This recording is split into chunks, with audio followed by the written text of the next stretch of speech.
এই শেখ হাসিনাকে আন্দোলন সংগ্রাম করে আজকে ছাত্র জনতা আন্দোলন সংগ্রাম করেছে, তাকে নামিয়েছে। এটা অস্বীকার করার কোনো জো নেই, অস্বীকার করার কোনো ব্যবস্থা নেই।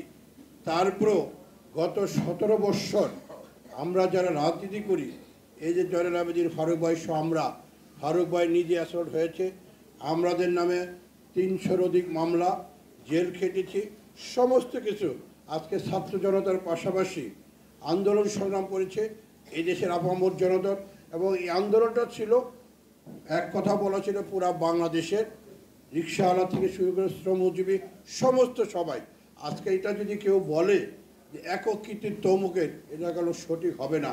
তাহলে কলম এটা কোনো একটা ডিভিশনের সৃষ্টি হবে, এবং এটা কলম আমাদের যে স্বৈরাচার তারা কলম এটা সুযোগ পাবে। এদিকে আমাদের খেয়াল রাখতে হবে। আমাদের অনেক যেখানে পড়ে বলছে, আমাদের প্রধান উপদেষ্টা আজকে বলতে হয় উনি আমেরিকা যা বলেছে ছাত্র জনতার, আরে ভাই ছাত্র জনতা তো তাও গরম করলাম আমরা, আগুন তো জানে না, সব কিছু আমরা করলাম, তারপরে ওনারা আসছেন। আমি তো আগে পূর্বেই বলেছি, আমরা তো অস্বীকার করার কোনো জো নেই, তারা ছিল ছোট ছোট মাসুম বাচ্চারা।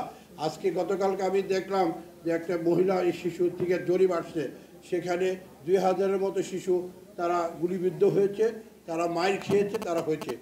অবশ্যই আজকে এই দেশের সবাই, সব শ্রেণীর মানুষ, একটি লোক মানে ঘরে বসেছে, যে যার পক্ষে থেকে আমি দেখেছি অনেক মারা তার বাসার সামনে থেকে ছেলে মেয়েদের নামে খাবার নিয়ে গেছে, পানি নিয়ে গেছে, দিছে, বাদাম দিছে, সব কিছু সহযোগিতা করেছে। তো কেউ যদি বলে যে ছাত্র জনতা এটা কোনো সঠিক হবে না, তাহলে কোনো ওই স্বৈরাচারা তারা কোনো সাহস পেয়ে যাবে। আমরা সবাই মিলে সম্মিলিতভাবে সবাই আমরা সেটা করেছি, এবং সেই জন্যই বাধ্য হয়েছে আজকে শেখ হাসিনার মতো একজন কি বলে কঠিন ডিক্টেটরশিপ, যে নাকি স্বৈরাচারের উপরে স্বৈরাচার ডিগ্রি থাকে, তা শেখ হাসিনা ছিলেন। বাংলাদেশের পৃথিবীর ইতিহাসে এরকম পতন মনে কখনো হয়নি। কেন হয়েছে? আজকে শেখ হাসিনার অপকর্ম, এক না একতন্ত্র, আজকে মানুষের উপর নির্যাতন, জুলুম, সর্বোপরি বেগম খালেদা জিয়া একজন মহিলা মানুষ মিথ্যা একটি মামলা দিয়ে 2 কোটি টাকা, সেই টাকা সে কোনোদিন এখনও ব্যাংকে জমা আছে, সেই 2 কোটি টাকা মামলা। আমি খালি সেই সময় বলতাম, যখন 2016 সালে ম্যাডামকে যখন এখানে যাওয়া হয় প্রেস ক্লাবের সামনে, আমাদের উপর পুলিশ যে নির্মম লাঠিচার্জ করলেন, আমরা সেই সময় ছিলাম। আমি সেদিন থেকে রাত্র 3টা সাড়ে 3টার সময় উঠতাম, মহান রাব্বুলের কাছে বলতাম, আল্লাহ এই আমাদেরকে এই জিনিসটা দেখায় না, বেগম খালেদা জিয়ার মতো মহিলা, যে নাকি যার কোনো লোভ দিল ছিল, সে জিয়া রহমানের স্ত্রী, তা আমরা তার সাথে কাজ করেছি, লোভ কি জিনিস তার কোনো জিনিস ছিল না, তার নামে মিথ্যা একটা অপবাদ দিয়ে মহান আল্লাহ তাআলামিন আপনি এটার আপনার কাছে বিচার দেন, আপনি সব জানেন, আপনি গাফুরু রাহিম, সমস্ত কিছু। মহান রাব্বুল আলামিন কলম এরকমই নাজার হয়েছে, উনি কোনো সহ্য করতে পারেন নাই। সেই জন্য শেখ হাসিনা ভাত রান্না করেছে, ভাত মাংস দুপুরে খাবে, সেই খাবারও কলম তার সুযোগ হয়নি, তার রিজিক আল্লাহ তারা উঠাই নিয়ে, তাকে তো উঠাই নিয়েছে, তার রিজিকে উঠাই নিয়ে গিয়েছে। এই জন্য বললাম ভাইরে, ক্ষমতা কলম চিরস্থায়ী না, আমরা সবসময় সেটা বলেছি। আমরা 90-এর স্বৈরাচার এরশাদ বিরুদ্ধে আন্দোলন সংগ্রাম করেছি, এই প্রেস ক্লাবের আমাদের অনেক ইতিহাস আছে। আমরা শেখ হাসিনার বিরুদ্ধে আমরা অনেক সময় বলেছি এটা থাকবে না, এটা যদি থাকে আল্লাহ রসুল, মানুষ আমরা তো ধর্মকে বিশ্বাস করি, আল্লাহ রসুল তার কি তার যে বাণী কোরআন, সে কোরআনকে নিয়ে আজকে তারা যেভাবে হেফাজতের লোকজনকে যেভাবে গুলি করে মারা হয়েছে, যেভাবে মানে আমাদের হুজুর আলেম ওলামাদের উপর যে নির্যাতন চালা হয়েছে, এটার বিচার বাংলাদেশের মানে ইনশাল্লাহ হবে, সেটা হয়েছে। আজকে লজ্জা লাগে শেখ হাসিনা যখন কথা বলে, সে ইউনিয়ন পর্যায়ে নেতাদের সাথে কথা বলে, আমি চুপ করে চলে আসবো, তো লিস্ট করো কারা কারা এটি করছো, আরে পারলে আসেন না, দেখেন না, দেখি কী হয়।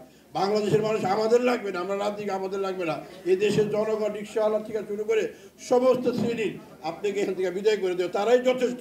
ওই বর্ডার দিয়ে আসতে হবে না। আজকে আমরা লক্ষ্য করেছি আওয়ামী লীগের, আমার পূর্বের বক্তা বলে গিয়েছে, আওয়ামী লীগের সে পেতার তারা প্রশাসনে এখনও তারা কাজ করছে। আমার জানা মতে কালকে আমি একটি ভয়ঙ্কর তথ্য পেলাম এক অফিসারের থেকে, শেখ হাসিনার সহকারী মানে APSC-র সহকারী একান্ত সচিব, তার নাম বলতে আসে জাহাঙ্গীর, তাকে নাকি সচিব পদমর্যাদায় প্ল্যানিং কমিশনের মেম্বার করা হয়েছে। যদি এটাই যদি হয় তা আপনি চিন্তা করে দেখেছেন, মানে একটা এপিএস, এই যে আমাদের ফারুক ভাই ছিলেন, উনি বিজুর একটা এপিএস কতটুকু ঘনিষ্ঠ হলে তার এপিএস হতে পারে।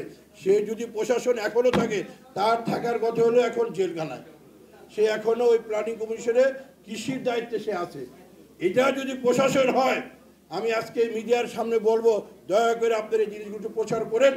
এটা যদি হয়, এই বর্তমান অন্তর্বর্তী সরকারের প্রধান উপদেষ্টা সহ যেসব উপদেষ্টা আছেন তাদের প্রতি বিনীত আবেদন, এই সব লোকদেরকে আপনারা তার ইমিডিয়েটলি এখান থেকে বরখাস্ত করে জেলখানায় দেন। শেখ হাসিনার এপিএস যদি সচিব হয়ে যদি এখন ওই প্ল্যানিং কমিশনের মেম্বার হিসেবে থাকে, তা দেশ কোথায় যাবে বোঝেন আলাম।